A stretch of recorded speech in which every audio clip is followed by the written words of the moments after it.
I'm joined by Barbara Bailey, who is my wonderful grandma, and today we're going to talk about different topics from her brief career as a model to going to Buckingham Palace for tea, where the Queen was at as well, to then a lot of other different things and kind of go over sort of your life. So how are you doing, Barbara?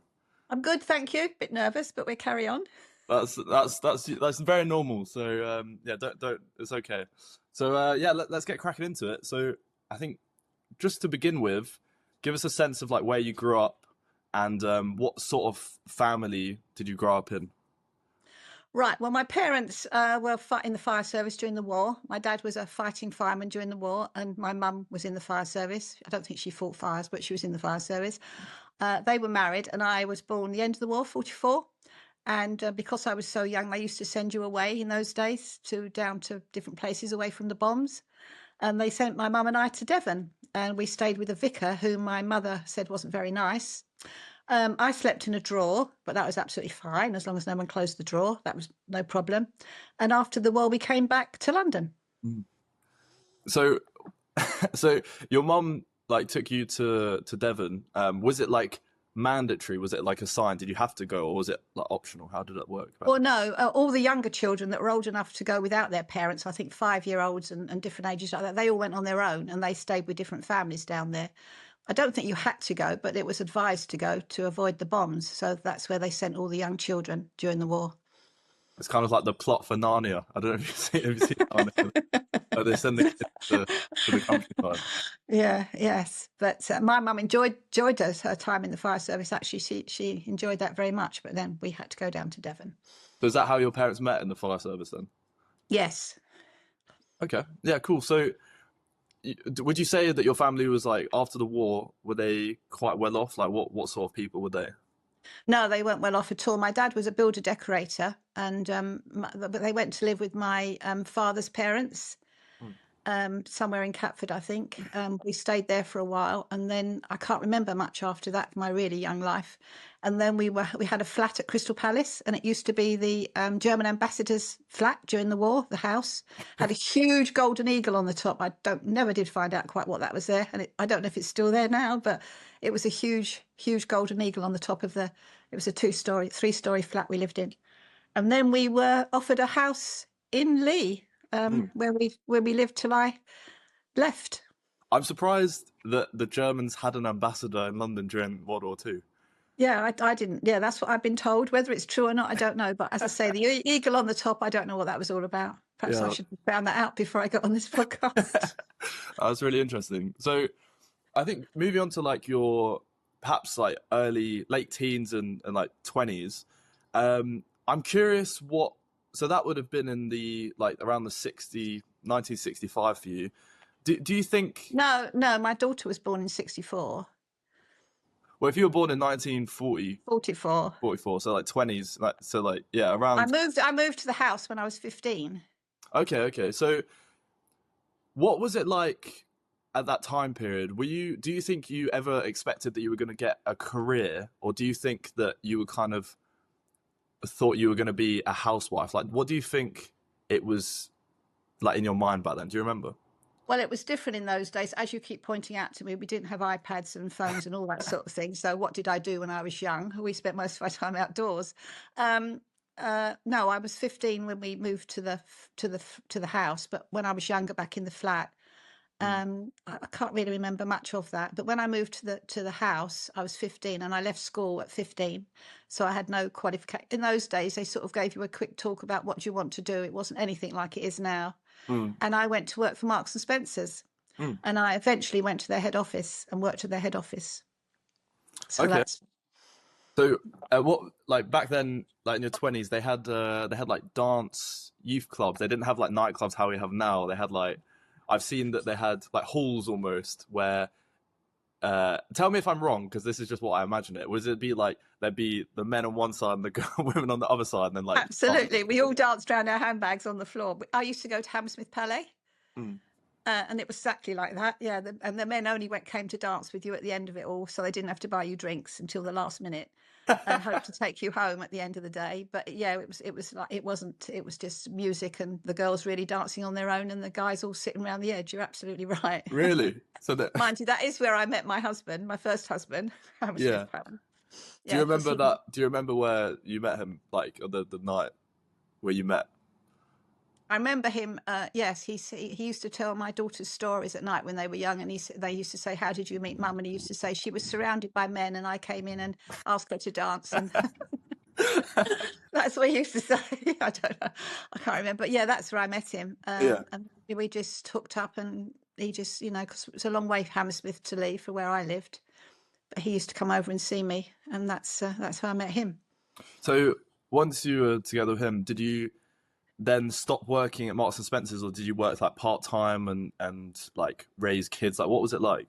Oh no, no, lots of things happened before I married him. I mean, um, I had a friend who had a Mini, because Mhm. this was all in my younger, I was about 17 then, I think 18, and we were marshals at a rally one day, and of course we wanted to go to the loo, and someone suggested the local airfield, which was actually deserted, no one used it anymore. Yeah. But of course, when we got to the airfield, this light plane landed. Yeah. So the pilot got out and we were chatting away, and he said, "Oh, do you want to go up and have a spin?" And we said, "Oh, that'd be nice." So my friend said, "Oh, go on, then you go and I'll go after you." So we went up, had a little fly around, came back. She went up, had a little fly around, came back. He said, "Well, don't tell all your mates, I'm not taking anybody else." And she said, "Oh," we said, "Bye, goodbye," off he went. She said, "I'll let him take you first in case he didn't bring you back." And I said, "Well, you're an ideal friend. I wish I had more friends like you." Well, I'm happy he did bring you back because now So I'm am I. out. Yeah, so that was quite nice. Yeah, but all the things that I did then, obviously, you wouldn't do these days. But Mm. yeah, that was quite a nice experience. So you Um, mentioned that you're a marshal at a rally. What's that? it's where it was a mini rally because she had a mini, and the cars all stop at. It's like well, they all stop at different places, but and they make sure the minis go the right way. In those Mm. days, it wasn't the same as it is now. You just were on the road, and they used to say, "No, it's that road." So we were all in different. We stayed at different areas along the race. Mm. We used to say that way or that way. We don't give out water and all that sort of thing and cheer everybody on like it is now. It's just, so that's what we did. Yeah, that What? was quite So nice. it was like a car race, and you were like, Yes, you have yes. to point to go this way. Well, it wasn't exactly a race because obviously they weren't allowed to go over the speed limit because it was literally on the roads. It Oh, wasn't really? anything. Yeah, it was just on normal roads, and we just stood on a corner somewhere. Just made sure that everybody took the right turn, if you like. Wow, that's really interesting. They were never allowed now doing actual racing No, exactly. road. No, no, I wouldn't do it now. It's all, yeah. So that was, so that was quite a nice little experience. Right place at right time, if you like. Yeah, absolutely. So, and then at what point? So you were working at M&S. Like at which, like I always remember like in your house you have this photo of like you doing the modeling. Oh yeah, Um, when at what age did that happen? Like, do you remember the story of when that happened? 18. That Marks were putting on this fashion show in the Royal Garden Hotel, which had just opened, Hmm. and they were doing a fashion show as an opening thing for Marks, and I went to see the fashion show. And this guy came up to me and he said, "Oh, I'm organising this fashion show. A model hasn't turned up. Would you like to stand in?" And I said, "I haven't got a clue about modelling."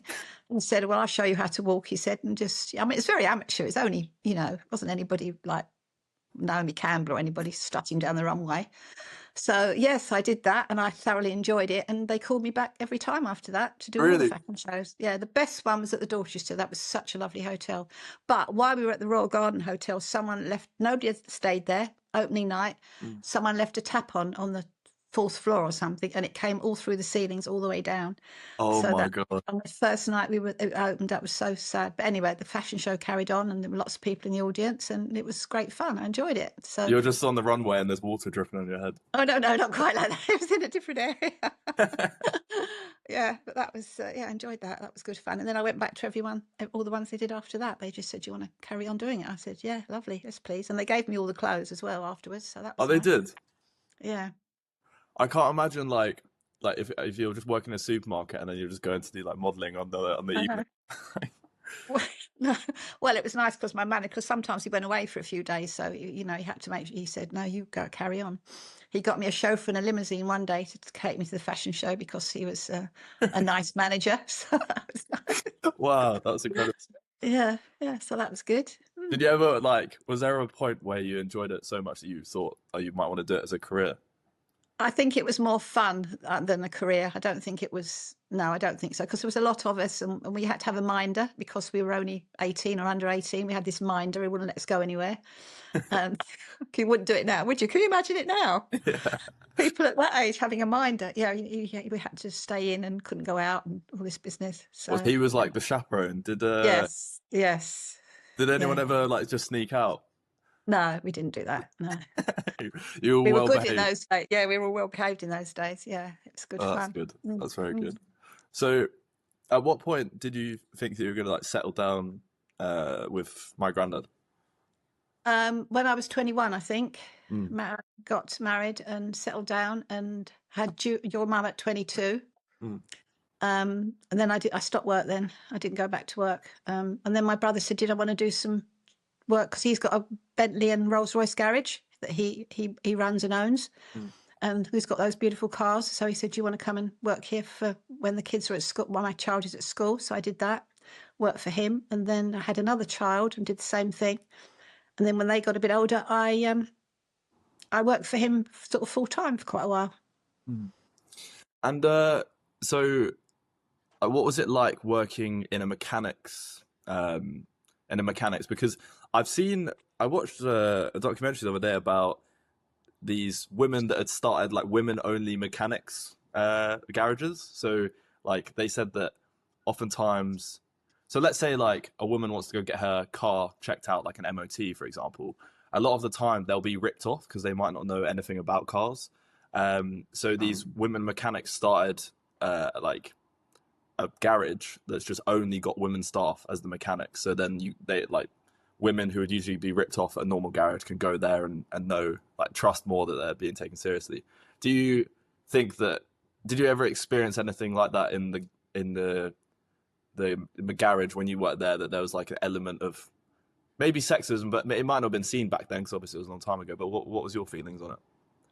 No, I didn't think they were. I mean, I felt like that by going to other garages, but I wouldn't have gone to another garage, obviously, because I worked for him. So he sort of sorted my car out for me. But I felt that afterwards when I left, and you go to garages and you just don't know what they're doing. They can tell you anything, and you don't know. So yes, that does happen, I think.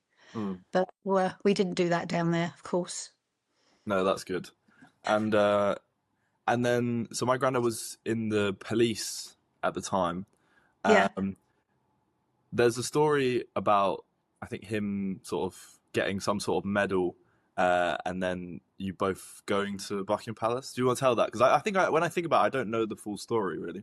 Well, it's a long time ago, and he did get a medal. I think it was a long service medal or something like that. I know he saved someone. I know he went to a fire once and went in to see someone who was still in the room in a fire, and he didn't realise, but the guy was actually dead anyway. He'd already died. The fire was afterwards. But the medal, I think, was for a long service medal, and we went to Buckingham Palace, and he got that. Yeah, I can't remember when it was. I'm sure if you speak to him, he'll tell you. And what was but the process of going to Buckingham Palace like? Were you quite nervous, would you say, to go there?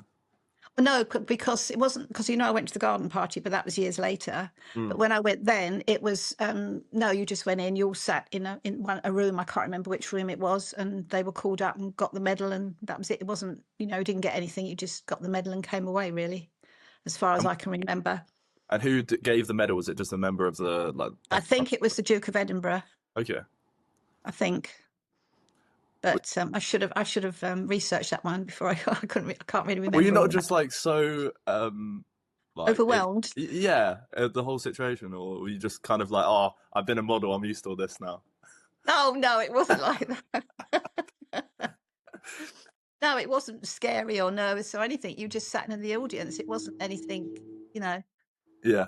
No, I didn't feel anything. No, just proud, I suppose. Oh, that's good. And then the second time, that was with your second husband, David, wasn't it? Yeah, we went to the garden party. So He what was was invited. that for? Well, just because he was chief inspector. No, he wasn't. He was what's after chief inspector? I don't know. Anyway, I've forgotten. He was a high-ranking officer. Yeah. And a superintendent. He was a superintendent, and he was invited, +1, and I was his +1. We were married, and we went there. And you always had to wear a hat, and in those days you could actually drive in and park in the foyer inside the. They searched your car before they let you out. Yeah. And we went into that. It was lovely. Loads of people, and they had a marquee and they actually had china cups and everything for all these people at the garden party. It was amazing. Yeah. And then the Queen came out, and I sort of looked over. She's quite short, the Queen. I didn't realise she was so short. And everyone went to see the Queen, but unfortunately, I thought, there's a lot of nice food in that tent. There's no queue. I think I just popped back because it's real china cups and everything. Actually, thinking about it, I should have kept one of those china cups. Anyway, so I went back and had more delicious cakes and things. But I did see her, but it was too crowded. You couldn't get near her anyway, to be honest. That's fair. And I think, to be honest, I mean, I'm a big food lover, as you know. I feel like I would have also been enticed by the whole range of food. Yeah. I bet it was like the most amazing food as well, obviously, for the Queen and yes, it was all. Yeah, it was nice. It wasn't loads of it. It was just little sandwiches and cakes and things like that, And it was really nice. Yes, it was a lovely day, and you weren't allowed in without a hat, so we all had to wear a hat. Did you? Because I think if it was me, I would be worried that I wouldn't know what correct manners to do or what's expected of me. Did you feel like that at all? No, there's a lot of people there. It's a big. Yeah. You could wander around the grounds as well. Yeah. You could wander around the garden. We had a wander around the garden. It was nice. It was a nice day. Well, that's lovely. Nice weather. And do you think, like, when everyone saw the Queen, I'm just imagining it as like a flock. What does everyone try to shake her hand or something? Or yeah, they all went. Oh, I don't think you're allowed to, are you? They all went up to see her and gather around. Yeah, they did, and she talked to people, and and it's funny because, as I say, in real life, I didn't realise how short she was, but she was a short lady.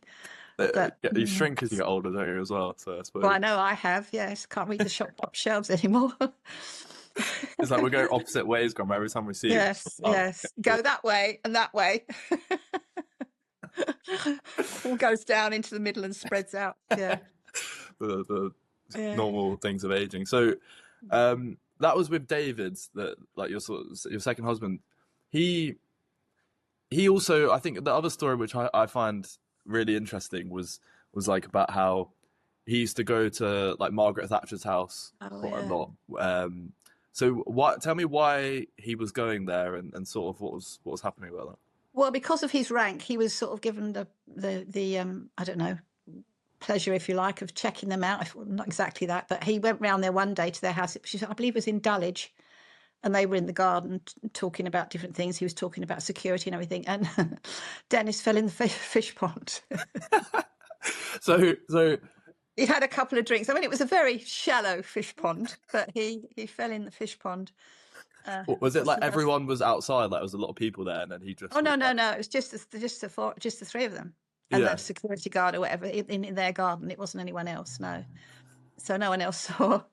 But he did like a drink apparently. Yeah. So it was Margaret Thatcher, and then her husband Dennis, and then your husband. Do you think that?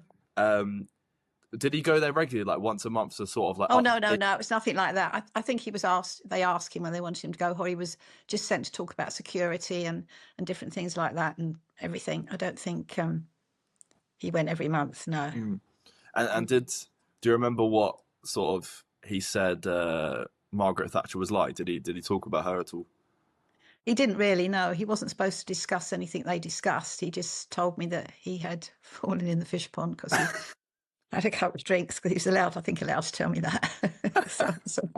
Imagine that got out in the press today that like the Prime Minister's husband had fallen in a pond after drinking too much. That would be all over the news. Well, I think you'd expect that of Trump, wouldn't you? He'd be all over the news in different ways if he fell in a fish pond. But yeah, anyway. Yeah, it's so interesting. So, like that was with David and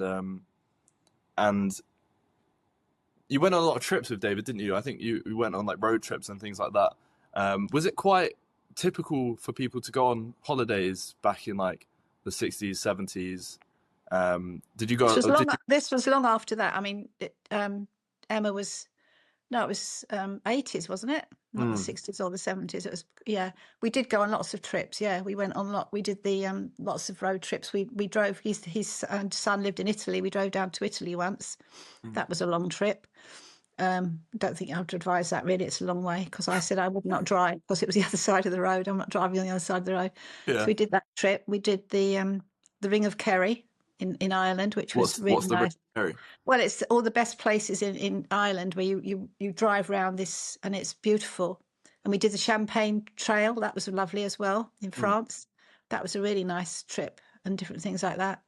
He had to go to Scotland to work once because he had to go and check up people that work because he was in the, he worked somewhere else then. I can't remember where it was. You should have asked me this before we got on, Zach. That's all right, girl. That's all right. He worked somewhere in MI5 as something or other, and he used to go and check on things. So he took me on that trip, but that wasn't so interesting. Yes, so we went on lots of holidays, lots of holidays, loads of places. Which was nice. I think it's quite interesting to think about because obviously, I'm 23, so I was born. You've had like a whole life even before I was born. So it's like it's not something necessarily that I would like think about, but then like when you tell the stories, it's like, oh, it's so crazy that it happened. Especially I think the one for me where you told me that about like Margaret Thatcher and Dennis falling in the pond sort of thing. I was like, I only found out when I was like 21. Let's get this clear. Margaret didn't fall in the pond. No, Dennis falling in the pond. But it was just so random. And it just came out of nowhere, and it's almost like you lived a secret life, Grandma, of all these things going on that I just didn't know about.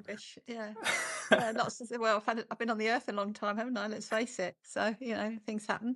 Mind you had a nice thing with the red arrows. You didn't expect that. That was a nice experience. I forgot about that. Yeah. So I must have been like 14, 15, yeah. And there's an airport in the southeast of London called like Biggin Hill Airport. And they do an air show every single year where they have loads of different planes kind of flying over, and you can go and watch it. And then they also have the Red Arrows, which is like a group of I think like 10 pilots who kind of fly these small like planes, and then they have smoke coming out, like different color smoke. So they sort of do like acrobatics and like go in line and have all those sort of colors. And then I think that day in particular, wasn't it, that my mum was working at Biggin Hill Airport, so we got to go and meet the Red Arrows and sort of thing. You were very excited, Grandma, for that. I remember. I think they're brilliant up in the sky. I think they're absolutely brilliant, clever men. And because she worked there, we could all go behind the scenes, couldn't we? So obviously all the public stayed out, and we could go and meet them, and they were chatting to us, and they even took us to see a plane and took a picture of us all in front of their planes, which I was surprised were quite small, smaller than I thought they'd be. Yeah. I thought that was one of the lovely things to have your photograph taken with all the pilots. I thought that was really nice. It was absolutely wonderful, and I always have such a distinct memory of it because we're standing next to this like red aeroplane with all of the pilots in their red outfits, and everyone's chatting. And then I just remember you going, Grandma, you're like, can we have a photo? and then they're like, yeah. And then all 10 of them line up, and you just go stand directly in the middle. And there's this brilliant photo of you just with like all of them. I always remember that. It was so good. I'm proud of that photo. But then we've got one with you as well in front of the plane, which is nice, and your brother. So that was nice. Yeah, and Mum. Yeah, that was good. You should have been proud for that, Grandma, because I think that's such a brilliant like memory. And as well, I think a lot of me as like an individual, I feel like a lot of these times that I've seen you do things like that has shaped me quite a lot, because I think a lot of people are scared to ask for things that they want to do, or that they're worried that like, oh, they won't want to do it, or any of the stuff. And I now, like, I'll always just ask people, like, oh, can I come with you to do this? Like, can I see this?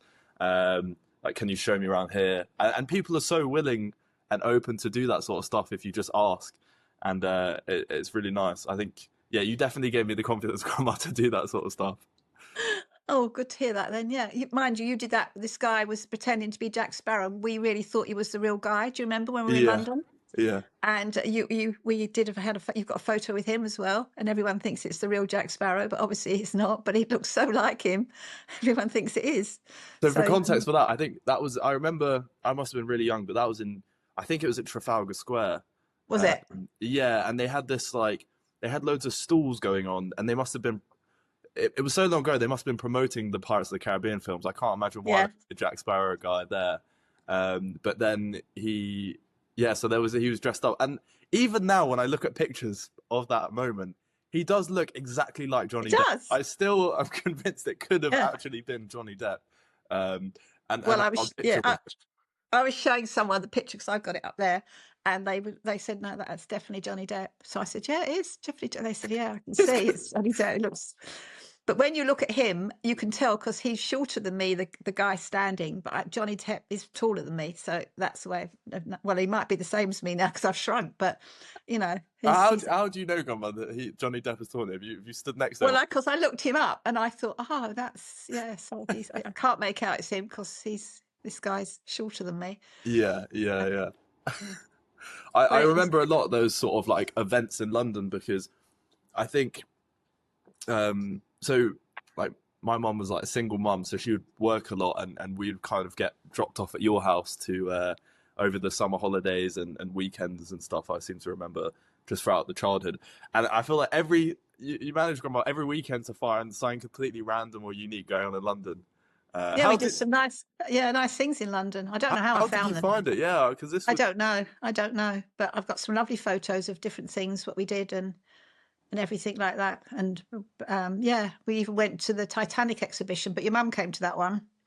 I Got a remember picture that. of us going to the Titanic, and we all had to have a name. When we went in, they gave us all a name of people that were on the actual ship. Mm. You had a name, and at the end of it, they told you if you died or survived. Do you remember that? I don't remember that bit. That's quite. It's a Yeah, bit morbid, but also like, I suppose it's part of the exhibition. yeah. So you knew at the end if you'd lived I or died. I do seem to remember that one. Was that at the O2? Oh, it might have been. Yeah, it was a huge staircase. When you went in, they had this huge staircase, which was supposed to be a copy of the ship one. So you Or stood what there and had your phone. the nice where it like kind of curves and goes like that? Yes, yeah, but they Yeah. only had the bottom bit, and you had and then you went into the exhibition and with your name, and you knew at the end. Well, I do remember that, and the reason why I remember that is because they had a block of ice or something. Yes, Yeah, and you could touch the ice, and I don't know what significance the ice was of being there, if they were just trying to say this is how cold it would have been, or what was it? yeah. I don't know. Do you remember anything about that? Well, they weren't saying it was part of the one that actually sink the ship, were they? Because I wouldn't have believed that. I can't remember why it was there. I really can't. Just to show you what an iceberg felt and looked like, I suppose. I don't know. But it's all Yeah, a bit, yeah, that was there, yeah. I've That always was, had such a fondness for growing up in London. I think because obviously you took us to all these different places. I think it shows how how amazing and culturally diverse London is. Like they have so many different museums, art galleries, and a lot of them are free.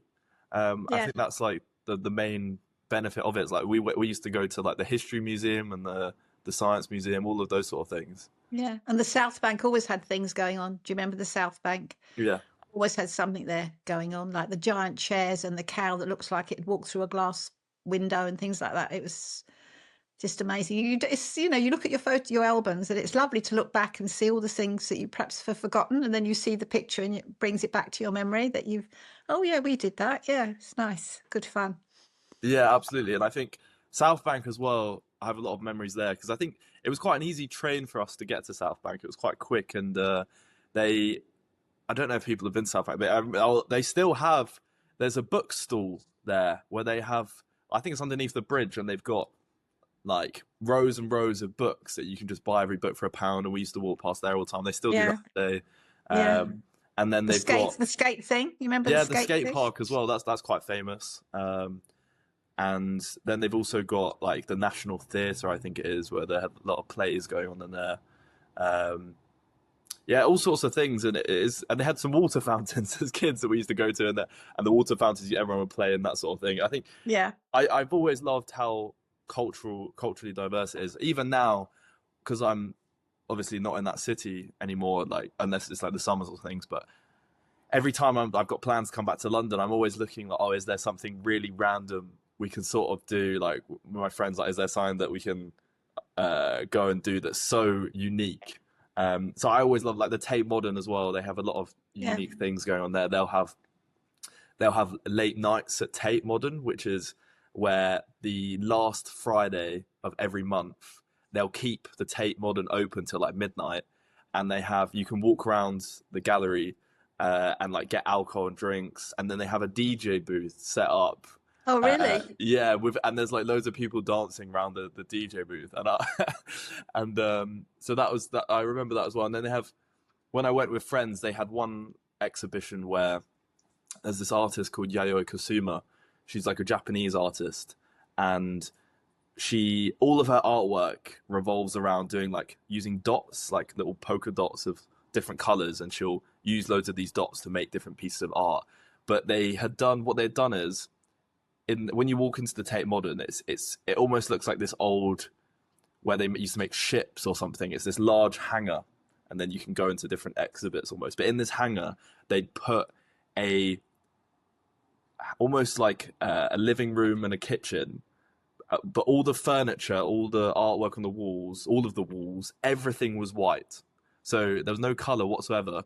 And then when you walk into this sort of house that's put in the middle of this art gallery, they give you loads of stickers of little polka dots. And as you walk around the house, everything white, you can put stickers on the walls, on the furniture. So there was like 100 people in this little house exhibit, all with stickers, putting it all over the walls. And I was with my friends, and we'd had a bit to drink, so we just started putting loads of stickers on strangers. we just started like putting loads of stickers on people's backs, and that was quite fun. And then I think we left, and then like half an hour later, I took off my jacket, and I also had about. Oh, you had them as well on my back, yeah. So it was a good experience. Do you remember any exhibits or any museums that you particularly used to enjoy in London? I can't remember which one has it, but there's one that has a sort of floor where you can do interactive one. Do you remember that one? Oh, it Where might be you the could Science join in. Museum. Was it the Science Museum? I used to like going there because there was all those things you could do, and also the O2 in those days in Greenwich. That used to have somewhere there. I think it was one of the car people. It was Nissan, I remember. Yeah. Was it Nissan? And you Yeah. could drive the car, and there was all different things you could do in there that were really good, and that was all free as well, wasn't it? And that was a nice thing to go and do. But there was always something going on in Trafalgar Square. And when we went to Greenwich, and we went on the cable car once, and we went with your cousins Jack and Mia, and there was a little water display outside which Mia fell into, so that was another. She was soaking wet, but we couldn't do anything about that. So there's lots of things you can go and see if you live here, and we're so close to it, so easy, as you say, to get to. There's always something going on most weekends and holidays. It's always good. Yeah, absolutely. I think as well we're quite fortunate because I feel like living on the suburbs of London, for us, if you go to Bromley South Station, it's an 18-minute train to central London to Victoria. But we still live in such a suburbs that we've got all the parks near us and woodlands and then also you can sort of like drive down to Kent, and you've got all of the National Trust, which is like large fields or manor houses that are kind of owned by the National Trust now, and then you can pay to go in there and look around the ground sort of things. So I honestly feel like Southeast London is I'm biased. Best place to live. It is one of the best places to live. I'm very biased, but it is brilliant. Yeah. No. Have you always lived in Southeast London, Grandma? Or was there anywhere else you ever lived? Well, when we first got married, my first marriage, we wanted to buy a house, and we were getting further and further away because it was so expensive. We ended up living near Heathrow Airport, which was we lived there till Emma was born, my second child. And when Concord started, we decided it was time to move because it was right over our heads and it was noisy, obviously. So we moved back here. This is where my parents have always lived this way, and we managed to move back here, and I've been here ever since. So no, I like this area. I like Bromley. I think it's a nice area. It's very nice, and that's funny you said about Concorde. Like I can't imagine, because my understanding of the Concorde planes is that they went so fast that they almost broke the sound barrier, and then they let off that sonic boom. Would you hear that, or would it more just be so loud that it was just It unbearable? was just so loud. I can't remember actually hearing that, but it was just so loud. It was just awful. It was so, but we didn't have any trouble selling the house. But we sold it and found something back here which needed complete renovation. But at least it was back here, so I was happy to get back, and I was nice to be near my parents as well, because they lived in London. So yes, I enjoy this area, and I don't want to move. No. Well, I might move because my youngest daughter, as you know, now lives in Australia. So when I get too old and frail to do anything else, I might move out there so she can look after me. Well, that's when I can look after you, Grandma. You'll be in Denmark.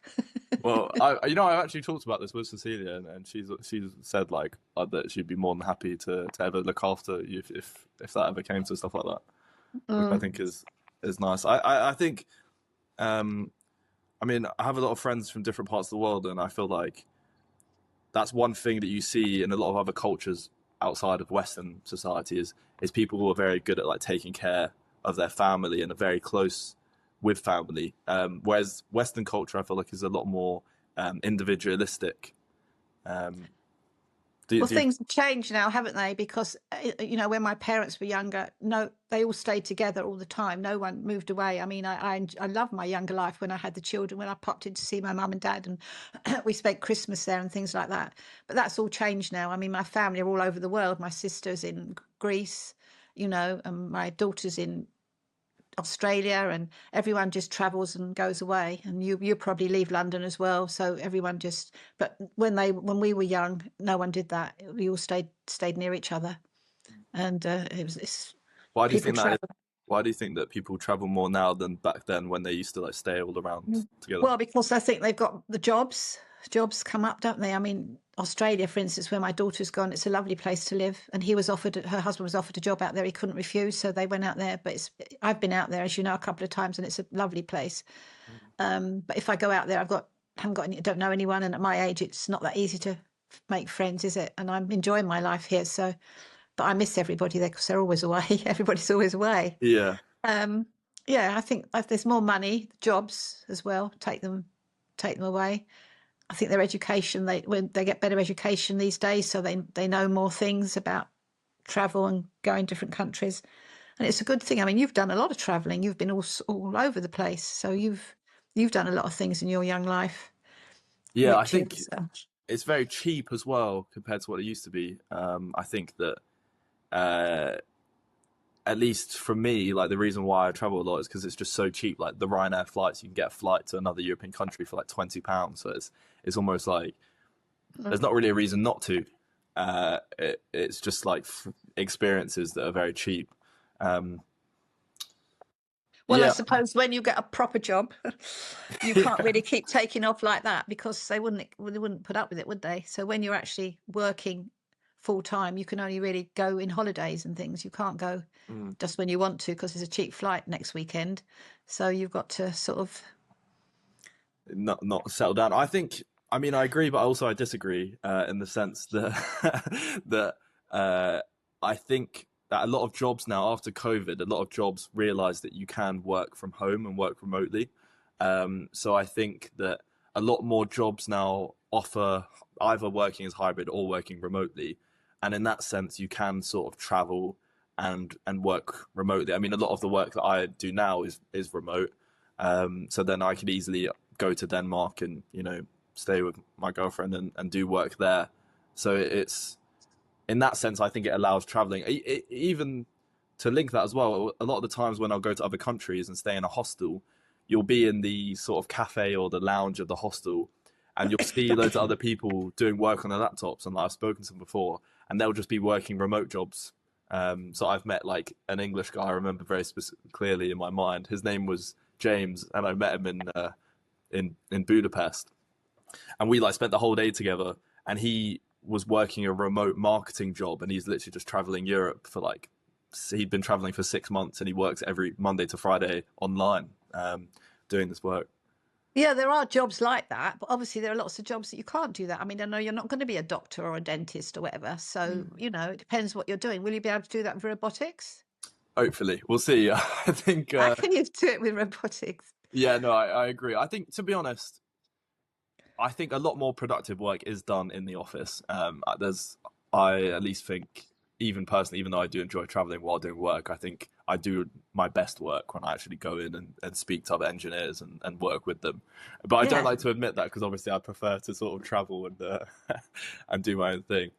Um, let's get on to you. I want to know, how do you feel like life has changed as you got older? Like, what do you think, this stage you're in your life now? What are the main differences do you feel like now compared to when you were younger? Well, it's simple, stupid things like you can't see a doctor, and because they can't fit you in, and things like that. And at my age, things like that are important. And if you want to go to the hospital for anything, you can't, because you've got a waiting list of 2 years. And I mean, when I was young, you phoned the doctor up, he came round to see you around your house. Really? Yeah, just pop round. Oh, I'll be round, because there's too many people in the world. That's the trouble. And they can't, and not enough people want to be doctors. And if they are doctors, they go and live in Australia because there's a better life for them. Mm. So you just, and money. Well, there wasn't any money much in those days. I suppose I'm better off now than I've ever been, but there's not a lot of it.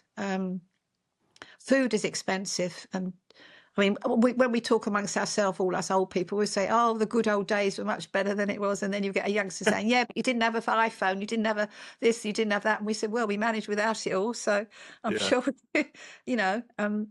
When you went on holiday, you had to take cash because we didn't have any. You couldn't write checks and all that sort of thing, and it's all different now. And I mean, I like my life, but there are things that sometimes you think, oh, for God's sake, the doctor won't see me for 6 months and I could be dead then, so it's a bit too late, and things like that. Yeah, that is, you know, it's very difficult. and the dentist is a fortune, and buying glasses is a fortune, and all that sort of thing. Mm. But it's only stupid things like that. But I just I love living here. I like my life. I'm quite happy. Yeah, I think your home as well is lovely, and I think it's nice to see every time like I speak to you, like, oh, you painted a new wall, and Oh I yes, like can we get on with this? Because I've got to finish painting my shed. I've only half done it, so can we just hurry up? you do love painting everything, Grandma. It's brilliant. Like, Yes, yes, literally, I it's like. either furniture, it's a new wall. Yes, well, my dad was a builder decorator, and he was doing all our stuff, so I learned quite a lot from him, really. Yeah, So I'm quite handy at different things. I can tile. I've even laid a wooden floor, so I'm that's quite good. brilliant. Yeah. I think a lot more people, because I mean, I don't know many of these skills, to be honest. Like, I'm not. I'm hands-on in the sense I could do engineering, but if someone asked me to, like, I'll build a fence or something, I'm sure I could figure it out. But actually, I've never done it or anything like that. But I think what's so brilliant is the school I help out every week with, like, the DT teacher, building their race car. He he's got them building plumbing sinks. He's got them plastering walls. And I was like, I've told him so many times that I think it's so brilliant what he's doing, because Mm. he was an engineer, and then he got into teaching, and he's been at the school for the last 30 years. So, and he does everything there. Honestly, he's a DT teacher and he teaches lessons. But if he's like their handyman, if anything needs fixing, he's out there fixing it. He does everything for this school, and I think it's so wonderful to see. And so then, because he does everything, when he's like, oh, I want to, buy 60 sinks for my year 11s, they're just like, yeah, go ahead, you do that, and then he'll teach them how to put a sink on a wall and plumb it, and everything. And I feel like teaching these hands-on skills is so brilliant. I mean, at my school, I did a bit of woodwork, but that was about it. It wasn't anything like that. I think you need to, because they charge you £90 just to come through the door these days. So if you wanted some people don't even know how to change a fuse, or, simple things like that. And it's so expensive to have everything done. I mean, I mended my tap the other day, Mm. and you just got to, I think you need to know how to do these things, well, just learn, really, because all people of my age can all do that sort of stuff, especially the men. They just can do it all. But as you say, you don't have any experience of it, so why would you? You know. Mm. But I'll get you to cut the grass. You can learn how to do that when you come back here. I'm sure I could do that. I think the other benefit now, I suppose the main difference is we have YouTube to watch, like, tutorials and stuff if you sort of need to. Um, I'm just remembering your bike, Zach. oh We yeah, watched the YouTube for your bike, and then what happened? Go on, the wheel yeah. So fell off. I'm trying to save up for my masters right now, so I had to buy an e-bike to I was like, I basically in Huddersfield, I wanted a second job to stay with my masters, and I applied for hundreds of jobs, and I didn't get any responses as a second job. Like I didn't get responses from supermarkets, anything. So I messaged a friend who he's quite he just every time I speak to him, he's got a new job, so sort of guy. And I said to him, I was like, what can I do as a job? And he basically sent me a list of 10 different things that I could potentially do, and one of them was get an e-bike and do food delivery. So I was like, you know what, that's actually a decent idea. So I bought an e-bike for what, like £600, and but then it came in a box with just disassembled, and I had to assemble it myself. So as you said, I watched that YouTube video to build it, and it was the first time putting anything mechanical together, like a bike or anything like that. And I didn't really know what I was doing, and I did it wrong. I didn't the handlebars, when you're holding the handlebars, you turn it and the front wheel turns with the handlebars. But to attach those two parts together, there's a main bolt that screws through, and I just hadn't done this bolt up properly. So I'm doing my deliveries here in Huddersfield, and I was going down a hill, and I hit a pothole, and all of a sudden I'm holding my bars like this, and my wheel is just completely turned perpendicular to the bars, and I just go absolutely flying off the bike. Luckily, I've got the big Uber Eats bag on my back, so I kind of land on that, and I did crush someone's food, but Saved your life. I was saved, so I was okay, and you know, I quickly got up, but my bike was a bit in pieces, and then these women were very nice. They were near where I crashed, and they came over and saying, "Are you all right? Are you okay?" And I'm like, "Yeah, yeah." And I'm sort of standing there holding a piece of my bike, like not knowing what to do because I didn't have an Allen key. And then one of the women came over and they're like, "Are you okay? Like, do you need anything?" I was like, "Do you have an Allen key by any chance?" And then at this point, there was like an older woman came out of house. She looked about like 70, and she was just like trying to see what was going on. And this nice woman that had come to help me asked her, "Do you have an Allen key in your home?" And she went and got one for me. And then the older people have all the stuff. They have all the tools. So yeah, and then I fixed it and I gave it back to her. And then the older woman was like, "Oh no, keep it. You'll probably need it if it happens again." So I kept that, and it was handy of her because I have used the Allen key on my trips out since. So yeah, no, it was very nice for her. Yes. Yeah, you have to be careful. You've only got one life. Yeah, absolutely. I think, to be honest, I did it for 3 months, like 3-4 months, and I just don't see myself doing it that much anymore because first of all, the pay is awful, and then second of all, you just don't really feel safe. I have immense respect for those people that are out there every single day doing it because, like, when you're on the road on a bike, and people are driving in these like big metal boxes sort of around you, it doesn't feel that safe. And a lot of time, I've had a lot of experiences now where you get people that are just so inconsiderate in the cars, like around me on my bike. Like they'll do pretty dangerous maneuvers, and like it just doesn't feel safe. I don't enjoy it. So I think for me personally now, even though I'm trying to save up for my masters, I think, as you said, like you only have one life. I just don't really see it worth it doing it. I think you should sell the bike myself. But yeah, I probably will try to with the Uber bag sell on the problems to someone else. Yeah. No, I think because I don't enjoy it. I mean, actually, that's a lie. If it was safe roads and there was no cars, I would actually really enjoy it. It's nice, like going on your bike, doing it, you get paid. It's okay. But it's just the UK roads aren't that safe. I mean, in Denmark, I'd probably do something similar when I go to Denmark to do my masters, because in Denmark you have all the bike lanes. There's literally not a single road that doesn't have a bike lane. So it's so safe there, and it's all divided. Well, perhaps you should keep the bike then and take that with you. I don't know. I'd get my bike to Denmark. I'm not sure. But well, if you're going to live there, you'll have to take some stuff. Well, anyway, whatever, you know. That's true. That's true. So you mentioned you've got your shed. Is there any plans you're working on at your moment, Grandma, in around your house, or anything you'd like to do with that? No, I'm just, well, it never suddenly it comes to me, you know, like I was standing in the hall, as I said, last week, and I thought, I think I'll paint that wall a different colour. It just got to come to me. So I was just in the garden thinking, I should do that because it's best to, you know, stitching time and all that. Yeah. So I thought I'd give, because such nice weather here at the moment, just the right weather, not too hot and dry. So I thought, paint the shed. It kills my knees up and down that ladder, but anyway, I'm managing in and it looks nice. You feel a bit of achievement when you've done something yourself, don't you think? Yeah, 100%. You're quite the artist, Grandma. We're going to see your artwork in the Tate Modern too. Yeah, yes. I mean, when you think of what money I've saved doing it, I mean, you probably want 300 to do that wall out there. It cost me £30. So Yeah. I it's think the main thing is buying the tools, isn't it? Because I feel like if it was me, I can probably watch a YouTube tutorial and try and figure it out. But then if you want to fix certain stuff, you might need certain tools. Do you think that might be the expensive bit? well, the thing about painting is all you need is a tin of paint and a roller. So Mm. it's dead simple. You don't need anything much for that. And then you've got the roller, you wash it out or buy a new one for a couple of pounds and you can do it again. So you just have a tray, a roller, and a tin of paint. So, oh, you need the masking tape. That's it. Yeah, So that's that's all very you true. need. But if you're doing different things, obviously you might need special tools. Yeah, I Yeah. think the But last when time I you built, see all the men of my age now, like the gentleman next door is the same age as me. He's got a garage full of tools. I've got a garage full of tools. When you can have all my tools. I've got yeah, all the electric stuff, well, drills, that's great. hammers. So you can have the lot. So as long as you've got all that stuff, you can put a picture up.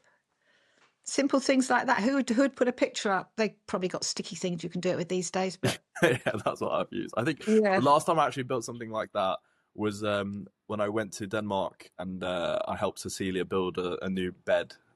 We put together a bed, and it was just from IKEA. It's actually you're right. You do feel like a very big sense of accomplishment. Like it took us, I think, must have taken us like 7 hours to put this bed together, and we did do some things wrong, but all in all, it turned out Wrong? How quite can you do it wrong?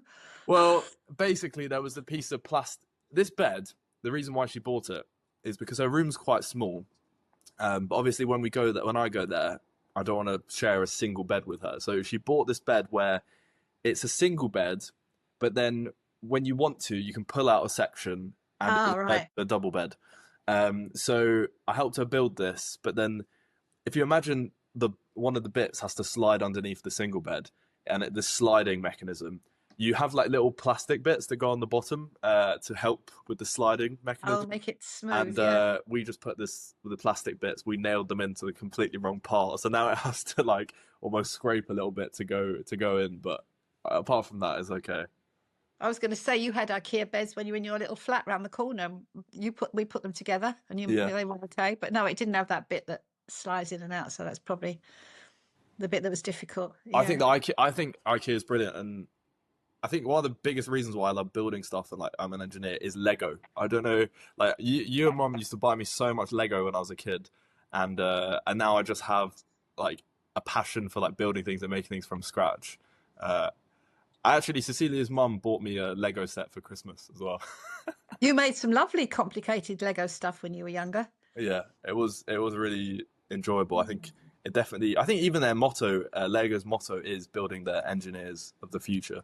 Um, Lego is a Danish company, and originally Oh, they made wooden toys, but eventually they like kind of transitioned to making the Lego as we know it.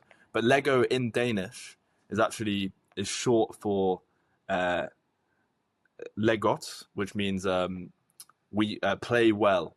So Lego means play well in Danish. because they got a lovely Lego land we went to. That was brilliant, wasn't it? They do, and the original one's They in got a Denmark. Lego land. Oh, they've got one in Denmark. Is Yeah, it? the Is it? original one. I've been there a couple of times. It's really nice. Is it better than the one here? Are they the same, really? You know what? The one in the UK I went to when I was so young, I can't remember specifically how it was like. But when I was last time I was there, and the one in Denmark, it was absolutely torrential rain, like absolute torrential Oh, rain, and there was this roller coaster ride, and these two girls like went up the roller coaster and got to the top, and it just broke down. So they're at the top of this peak, pouring rain. and it's Oh God. absolutely pouring rain. They were stuck there for like half an hour, just getting absolutely drenched. Oh. Um, but yeah, no, I had a brilliant time there. I think it's a lot of fun. Um, Mm. and you're coming to see us in Denmark, aren't you? In this summer? Hope yeah. Hopefully, depends on my knee. Yeah, I'm very excited for you to come, Grandma, because Yeah, obviously I'd like to come. we show Yeah, you let's around come. sort of the city where I'm at every time, and also we're gonna get there's these bikes in Denmark called Christiania bikes, which are it's almost like they have a big. If you imagine a normal bike basket, this one's like human size and it's on the front, and so you can fit people in there. And usually you'll see all around Denmark, you'll be riding these bikes. There's one person cycling, and then the person sitting in the basket. Well, how do you see where you're going if you've got great big me sitting It's in front? just so low down. It doesn't block you at all. The basket. It's like I'll show you pictures later, and I'll put up one picture for people. It's better for a sidecar. Have you got one with a sidecar? This one, trust me, it'll be okay. This one, and I'll sit you in there, Grandma, so your knee will be. Well, okay. if anything happens, I'm the one in the front. It's got 3 wheels, I think, on these bikes, so it won't. Oh right, okay. And I'll give you a little tour of Aarhus, which is the city. Oh right, Yeah. okay. But we're coming towards an end. I just want to say thanks a lot, Grandma, for coming on the podcast. It's been very interesting. Pleasure. And I enjoyed it. Yeah, and look forward to seeing you soon next week, I think. Yeah, good. Okay. Have a nice day, and I'll see you too. soon. Okay. Thank you. Bye.